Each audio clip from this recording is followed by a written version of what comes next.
Jangan lupa like, komen, dan subscribe channel YouTube TVRI Bengkulu dan nyalakan lonceng notifikasinya. Balik lagi di Opini, obrolan pagi ini pemirsa masih dengan tema dan pembahasan yang sama, yaitu Gen Z kok nggak punya karya. Dan masih bersama dengan Bang Tara. Oke, kita melanjutkan lagi. Tadi sempat tertunda ya. Betul, bahwasannya akhirnya nih mendapat undangan untuk berdakwah ya Bang. Betul, di Mbak. salah satu universitas. Betul. Universitas negeri ya. Negeri. Di salah satu universitas negeri yang ada di Indonesia. Luar biasa akhirnya nih. Dan namun tadi juga sempat spill nih, kalau dulu memang latar belakangnya di pesantren. Betul Pendidikan di banget. pesantren. Nah, pengen tahu dulu nih pendidikannya itu kayak gimana? Pertamanya di pesantren, terus melanjutkannya masih di bidang yang sama. Iya. Sejalur. Mungkin saya jelaskan dari saya SD, Mbak ya. Oh, boleh. Oke.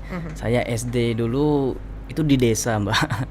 Di Kecamatan Batiknau itu di SD 09, sekarang udah berubah kalau nggak salah. Oh ya? Ya, karena kan penyetaraan sekarang Oh, itu iya. kan nggak salah 100 berapa. Sekarang itu kalau dulu itu SD 09 di Kecamatan Batiknau gitu. Saya itu emang kalau ngomong sampai sekarang bisa mungkin jadi narasumber sekarang nih Mbak, itu rasa-rasa nggak percaya ada gitu kan. Kenapa? Karena apa ya, kayak nggak mungkin orang yang hidup di daerah yang mungkin di sana tuh, zaman saya dulu nggak ada sinyal. Emang bener-bener waktu main banget Mbak. Kalau sekarang tuh kan anak-anak udah Iya, benar. sibuk banget dengan gadgetnya dan sebagainya. Sinyal juga udah bagus, kuota Kalau dulu udah. ya mainnya interaksi Ya, bagaimana betul. dengan teman gitu-gitu ya, interaksi secara Sekarang mungkin anak-anak itu ketika digigit nyamuk itu merasakan aduh sakit, gatal dan sebagainya. Kalau saya itu biasain penuh tuh, ini koreng semua badan tuh kan. Karena emang di sana itu tempatnya ini PT karet Mbak. Di sana Oh, ya, oke. emang banyak karet di sana kan. Nah, jadi saya dari desa, ibarat jenjang saya dari desa. Habis itu pas tamat SD saya berkeinginan masuk pondok. Yang Memang itu keinginan sendiri berarti? awalnya teman yang rekomendasikan mau masuk pondok nggak, aku mau masuk pondok gitu kan. Terpikir saya, pondok tuh kayak mana gitu kan, pesantren tuh kayak mana gitu kan. Oh ternyata nggak seserem Statement orang-orang Iya, gitu ya. betul. Karena bahasa kalau dulu tuh penjara suci lah Iya. gitu kan. Kamu di sana tuh nanti nggak bisa keluar, nggak bisa ngapa-ngapain. Nggak bisa main. Iya betul banget gitu kan, jauh dari orang tua gitu. Waktu itu masih kecil banget kan. Iya. Jadi kayak masih kayak terdoktrinnya itu masih mudah banget Iya, sama itu. Dan kebetulan ini kalau nggak saya ngasih tahu, saya nggak tahu kalau bapak saya sendiri itu alumni pondok pesantren itu. Jadi ceritanya saya cerita sama orang tua. Saya ini kan orangnya dekat lah Mbak, termasuk dengan orang tua. Saya cerita dengan orang tua bahwasanya ini diajak sama temen nih masuk pondok pesantren. Katanya kakak-kakak tingkat ini juga banyak pesantren itu. Saya sebutin pesantren nggak apa ya? Enggak apa-apa. Ya di Pondok Pesantren Pancasila Bengkulu, ya, termasuk pesantren tertua di Bengkulu. Jadi mau masuk pesantren mana nak, kata bapak kan, masuk Pondok Pesantren Pancasila gitu. Ketawa dia itu awalnya Mbak. Kenapa? Habis itu dia kayak nyari berkas gitu kan. Pas dia nyari berkas, dikasihnya rapornya kan. Aku baca kan, MA Pondok Pesantren Pancasila. Bapak alumni sana kata aku. Saya awalnya nggak tahu kan, karena saya tahu bapak saya kan seorang guru juga Iya. Mbak gitu kan. Guru gitu kan, nggak tahu background pesantren kan. Ya. Iya bapak alumni sana katanya. Gitu. Kamu masuk sana, masuklah anak gitu. Oh, oke, jadi dari orang tua full support. Full support lah karena dia background juga Iya, itu benar kan benar pertama benar gitu benar. kan. Heeh. Karena kebanyakan nih ya para anak-anak yang masuk pesantren nih biasanya dorongan dari orang tuanya, tapi abang sendiri adalah kemauan Ya, diri sendiri, baru kemauan. tahu. Baru tahu. Gitu. Oke. Awalnya iseng kan, Iseng. tadi iseng. Pesantren nih kan kayak keren juga pesantren gitu kan, belajar agama. Kebetulan saya dari SD itu Mbak udah suka pelajaran agama. Oh, emang Ibaratnya basicnya seperti basic itu. ibaratnya, jadi kayak linear aja gitu. Habis itu mondok kan. Yang paling berat itu ketika saya mau mondok, ya namanya mama. Dulu kakak tuh udah mau mondok juga. Iya. Ya, Oh, tapi jadi nggak disuruh waktu itu, mama belum nggak Kenapa? nyuruh. Ya karena mungkin anak pertama. Oh, Mama ini kan oke. gimana ya? Anak ini kan cuma 2, Mbak. jauh dari anak. Jauh dari gitu, anak. Gimana? Tapi gitu giliran saya disuruhnian. Kakak saya nggak suruh, begitu saya suruh. Iya, benar, benar, Kayak terkesan, oh ini gimana ini maksudnya? Maksudnya apa ya, Ma? Betul.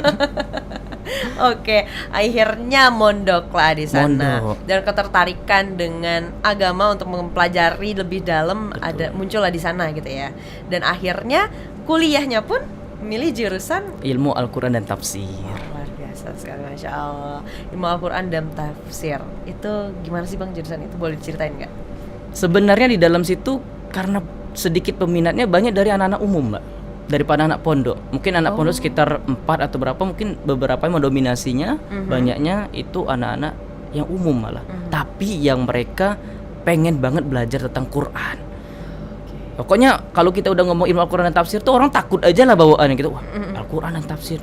Udah kayak susah nih Kayaknya berat gitu kan. nih, Berat. gitu ya. Dia kan lebih tertariknya perbankan misalnya gitu, Iya. ekonomi gitu atau lain sebagainya gitu kan. Lebih kayak ini masih bisa saya jalani Iya. gitu. Tapi kalau udah ngomong ilmu Al-Quran dan tafsir, apalagi jurusan usuluddin, udahlah ini nih pasti ini nih orang jilbab panjang gitu kan di sana isinya kan orang-orang yang hafal Quran, hafal hadis gitu. Padahal enggak ya Bang? Padahal enggak, banyak anak umum juga.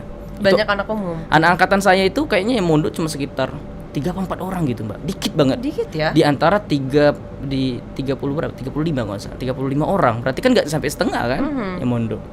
Oke, jadi sebenarnya enjoy-nya sama aja kayak jurusan yang lain. Pelajaran sama kayak belajar bahasa Inggris, belajar bahasa Indonesia gitu ya. Ini kita belajar mengenai Al-Quran dan Betul. bagaimana pentafsiran tersebut. Susah gampangnya gimana sih, Bang? Kuliah. Saya Karena tuh ngomong penasaran susah. juga nih Iya. mengenai Al-Quran dan tafsir gitu kan. Apa sih sebenarnya yang dibahas di sini? Kalau awam pasti mikir kayak pasti bakal bahas Al-Quran, bagaimana penerjemahannya, bagaimana tafsirannya gitu-gitu kan. Tapi sebenarnya itu apa gitu?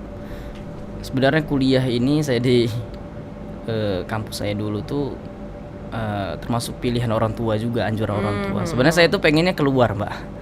Pengennya Nggak kita boleh? ya seperti itulah. Tapi saya baru tahu jawabannya sekarang. Kenapa orang tua tuh emang apa ya, batinnya tuh Kuat. kuat banget. Jadi kayak dia tuh udah tahu sebelum kita ngelakuin, kamu tuh sanggup apa enggak gitu kan. Jadi saya tuh pengennya dulu ya Timur Tengah, Mbak, karena kan kita tahu kan bagaimana Biasanya seperti itu, ya. belajar ilmu agamanya. Apa kata bapak saya? Dek, kalau emas itu di tempat manapun, comberan sekalipun itu emas. Tapi kalau gulai terong, kau masak bagaimanapun, mau kau rendang mau apa, masih namanya gulai terong. Maknanya apa? Bukan tentang apa ya, bukan tentang tempatnya dan sebagainya, tapi Tempatnya. tentang diri kamu Diri sendiri. sendiri. Ya, diri sendiri.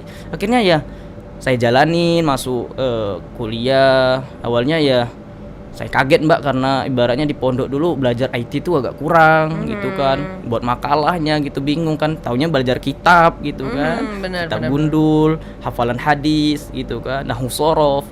Tapi kok malah ngetik nih kata saya kan. Saya sama kakak saya berbeda. Kalau kakak saya masalah IT itu keren banget dia. Oke. Dia yang basic. Kalau saya malah benar-benar terbalik gitu kan. Ya IT ngerti cuman kayak nggak biasa gitu kan, ngetik kayak gitu. Awalnya masih bingung kan susunan makalah kayak gitu. Di Iya. awal-awal agak, karena di awal tuh mata kuliahnya tuh rata-rata umum, saya termasuk IP saya waktu itu tuh kecil di awal. Habis itu pas semester kedua kan Covid tuh, Mbak. Saya masuk Covid waktu itu. Jadi ya kecil, aduh gimana ini pelajaran umum kok malah kecil gitu kan. Itu membuat saya nggak dapat terbaik waktu itu. Oke. Tapi saya kumlot, alhamdulillah. Boleh nyebutkan IPK ya? Boleh dong. Ya, IPK saya 3,74 waktu itu kan, Alhamdulillah. IPK saya. Alhamdulillah udah kumlot dan tamatnya Allah amanahkan 3,5 tahun. Alhamdulillah ya Bang ya. Dengan jurusan itu, Mbak, Dengan ya. jurusan itu ya Bang ya. Berarti itu kalau Al-Quran tentang jurusan ini berarti tentang menghafal Al-Quran juga atau enggak sih Bang? Sebenarnya dia lebih ke penafsiran, Mbak. Tapi Penafsiran. kalau misalnya kita hafal Quran itu kan lebih enak kita menyebutkan ayatnya. Terutama dia tuh liniernya ke dakwah, Mbak. Jadi kan kita kan ketika ceramah, Enak ketika gitu kita ya. iya, karena kita udah tahu oh ini Isinya makanya di sana sini semua. asbabun nuzulnya apa gitu kan. Ini termasuk ayat-ayat ahkam, apa ayat-ayat mutasyabihat dan sebagainya. Oke.